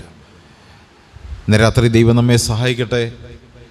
കാലേബ് നമുക്കൊരു മുഖമുദ്രയായി തീരട്ടെ, ഒരു മാതൃകയായി തീരട്ടെ, ഒരു ലക്ഷ്യമായി തീരട്ടെ, ഒരു അനുവർത്തിച്ചു വരുവാനുള്ളൊരു പാറ്റേണായി തീരട്ടെ. വചനം സംസാരിച്ച കർത്താവിൻ്റെ ദാസനോടുള്ള നന്ദിയും സ്നേഹവും TBFൻ്റെ പേരിൽ അറിയിക്കുന്നു. കൂടുതലായി കർത്താവിന് വേണ്ടി വചനം സംസാരിപ്പാൻ, പഠിപ്പിക്കുവാൻ കർത്താവിൻ്റെ ദാസനെ ദൈവം ബലപ്പെടുത്തിയട്ടെ എന്ന് പ്രാർത്ഥിക്കുന്നു. കടന്നു വന്ന ഈ വചനം കേട്ട പ്രിയപ്പെട്ടവർക്കും ഇനി ഓൺലൈനിൽ കേൾക്കാൻ പോകുന്ന പ്രിയപ്പെട്ടവരോടും ഈ ജീവിതാനുഭവത്തിലൂടെ കർത്താവ് നിങ്ങളോട് സംസാരിക്കട്ടെ. നാം എന്തൊക്കെ നേടിയെന്നോ സമ്പാദിച്ചുവെന്നോ എനിക്കെന്തെല്ലാം ഉണ്ടെന്നുള്ളതുകൊണ്ടല്ല, ഒന്നുമില്ലെങ്കിലും ശൂന്യനാണെങ്കിലും വിശ്വസ്തയോടെ കർത്താവിന് മുമ്പിൽ ജീവിക്കുവാൻ കഴിഞ്ഞാൽ അതാണ് ഏറ്റവും വലിയ വിജയമെന്ന് പറയും. ദൈവം നമ്മെ സഹായിക്കട്ടെ. ഇന്ന് രാത്രി നാം പ്രാർത്ഥിച്ച് ഈ യോഗം അവസാനിപ്പിക്കുകയാണ്. കർത്താവിൻ്റെ വരവ് താമസമെങ്കിൽ അടുത്ത ആഴ്ചകളിൽ നമുക്ക് വീണ്ടും കടന്നു വരാം. എല്ലാ പ്രിയപ്പെട്ടവരും പ്രാർത്ഥനയോടെ കടന്നു വരണം. ഇന്ന് രാത്രി നാം പ്രാർത്ഥനയോടെ ദിവസത്തിലായിരിക്കുമ്പോൾ പ്രിയ ജേക്കബ് ശ്യാം മുമ്പോട്ട് കടന്നു വന്ന് പ്രാർത്ഥിച്ച് ഇന്നത്തെ യോഗം അവസാനിപ്പിക്കും. പ്രാർത്ഥനയ്ക്കായിട്ട് കർത്താവിൻ്റെ ദാസനെ ക്ഷണിക്കും. ഞങ്ങളുടെ കർത്താവ്, ഞങ്ങളുടെ ദൈവമേ, ഞങ്ങൾ നിന്നെ സ്തുതിക്കുന്നു, സ്തോത്രം ചെയ്യുന്നു. ഈ അനുഗ്രഹിക്കപ്പെട്ട ഈ സായങ്കാലം കർത്താവെ ഞങ്ങൾക്ക് ഒരുമിച്ച് കൂടി വന്ന് കർത്താവെ അവിടുത്തെ വചനത്തിൽ നിന്ന് കേൾപ്പാൻ തക്കവണ്ണം കർത്താവ് തന്ന ഈ വലിയ സമയത്തിനായി ഞങ്ങൾ നന്ദി കരയേറ്റുന്നു, സ്തുതിക്കുന്ന കർത്താവെ. അനുഗ്രഹിക്കപ്പെട്ട കർത്താവിൻ്റെ വചനത്തിനായി സ്തോത്രം. കർത്താവെ, ഞങ്ങളുടെ ജീവിതം എങ്ങനെ ഞങ്ങൾ തുടങ്ങുന്നു എന്നുള്ളതല്ല, ഞങ്ങളുടെ ക്രിസ്തീയ ജീവിതം എങ്ങനെ വിജയകരമായി ഞങ്ങൾ അവസാനിപ്പിക്കുന്നതെന്ന ആ കാര്യം കർത്താവെ കാലേബിൻ്റെ ജീവിതത്തിൽ കൂടെ കർത്താവെ ഞങ്ങളോട് സംസാരിച്ചതിനായി സ്തോത്രം. കർത്താവെ കാലേബിനെ പോലെ ദൈവത്തോട് പറ്റിച്ചേർന്ന് ദൈവ സാന്നിധ്യത്തിൽ വിശ്വസിച്ച് കർത്താവെ മുമ്പോട്ട് ജീവിച്ച ഒരു വ്യക്തിയാണല്ലോ ഞങ്ങൾ കാണുന്ന കർത്താവിലോ അവൻ്റെ അമിത ബലത്തിലും വിശ്വസിച്ച് കർത്താവെ നേരിട്ട എല്ലാ പ്രതിബന്ധങ്ങളെയും ജയിച്ച് കർത്താവെ മുമ്പോട്ട് പോകുന്ന കാലേബിനെ പോലെ കർത്താവെ ഞങ്ങളുടെയും ജീവിതത്തിൽ വരുന്ന എല്ലാ കഷ്ടങ്ങളും പ്രയാസങ്ങളും ദുഃഖങ്ങളും എല്ലാം കാണുമ്പോൾ കർത്താവെ ഞങ്ങൾ അതിനെ ഒന്നും കണ്ട് ഭയന്നു പോകാതെ കർത്താവിൻ്റെ സാന്നിധ്യത്തിൽ കർത്താവിൻ്റെ ശക്തിയിലും ബലത്തിലും ആശ്രയിച്ച് കർത്താവിലേക്ക് തിരിഞ്ഞ് കർത്താവെ ഞങ്ങളതിനെല്ലാം ജയിച്ച് ആ ജയാളികളായിട്ട് കർത്താവെ നിൻ്റെ സന്നിധിയിൽ വരുവാൻ തക്കവണ്ണം കർത്താവെ ഞങ്ങളെ സഹായിക്കണമേ. കർത്താവ് ഇന്ന് സന്നിധരായിരിക്കുന്ന എല്ലാ വിശുദ്ധന്മാരെയും കർത്താവിൻ്റെ കരങ്ങൾ ഞങ്ങൾ സമർപ്പിക്കുന്ന കർത്താവെ എല്ലാവരുടെ ആവശ്യഭാരങ്ങളിൽ കർത്താവ് സഹായിയായിട്ട് കൂടെയുള്ളതിനായി സ്തോത്രം. കർത്താവ് ഓരോ നിമിഷവും കർത്താവെ ഞങ്ങളുടെ കാര്യങ്ങളെല്ലാം കർത്താവ് എത്ര അധികമായിട്ട് കർത്താവ് അറിയുന്നു, കർത്താവ് അതിനെ കരുതുന്നു, കർത്താവ് അതിനെ പരിപാലിക്കുന്നു. ഞങ്ങളൊന്നിനെപ്പറ്റിയും ഞങ്ങൾ വിഷമിപ്പാനില്ല, ഞങ്ങളൊന്നിനെപ്പറ്റിയും കർത്താവെ അധൈര്യപ്പെടുവാനില്ല. കർത്താവ് ഞങ്ങളെ അത്രത്തോളം കരുതുകയും പരിപാലിക്കുകയും ചെയ്യുന്ന ദൈവം ഞങ്ങളുടെ കൂടെയുള്ളതിനായി സ്തോത്രം. കർത്താവെ TBFന് വേണ്ടി പ്രത്യേകം പ്രാർത്ഥിക്കുന്നു. കർത്താവെ ഈ ദേശത്ത് നടക്കുന്ന കർത്താവിൻ്റെ വേലയ്ക്കായി നന്ദി കർത്താവെ. ഇങ്ങനെ ഒരു മീറ്റിംഗ് നടത്തുവാൻ തക്കവണ്ണം കർത്താവ് ഒരുക്കി തന്നിരിക്കുന്ന എല്ലാ സാഹചര്യങ്ങൾക്കും സൗകര്യങ്ങൾക്കുമായിട്ട് നന്ദി കർത്താവെ. അനേകർക്ക് കർത്താവിൻ്റെ വചനം കേൾപ്പാനും കർത്താവിൻ്റെ ആ സാന്നിധ്യത്തിൽ ജീവിപ്പാനും തക്കവണ്ണം കർത്താവ് സഹായിക്കണമേ. ഞങ്ങളുടെ ദേശങ്ങളെല്ലാം കർത്താവെ കരങ്ങൾ സമർപ്പിക്കുന്നു. സുവിശേഷ വേലയെ ഞങ്ങൾ സമർപ്പിക്കുന്നു കർത്താവെ. പല പ്രതിബന്ധങ്ങളും കർത്താവെ അവർക്കെതിരായ പല കാര്യങ്ങൾ നടക്കുന്ന ഈ കാലഘട്ടത്തിൽ കർത്താവെ നിൻ്റെ മക്കളെ അവർ കാത്തുകൊള്ളണമേ. അവർ പോകുന്നിടത്തെല്ലാം കർത്താവിൻ്റെ കാവലും കരുതലും ഉണ്ടായിരിക്കണമേ. നിൻ്റെ സാന്നിധ്യം അവരുടെ മധ്യം ഉണ്ടായിരിക്കണമേ.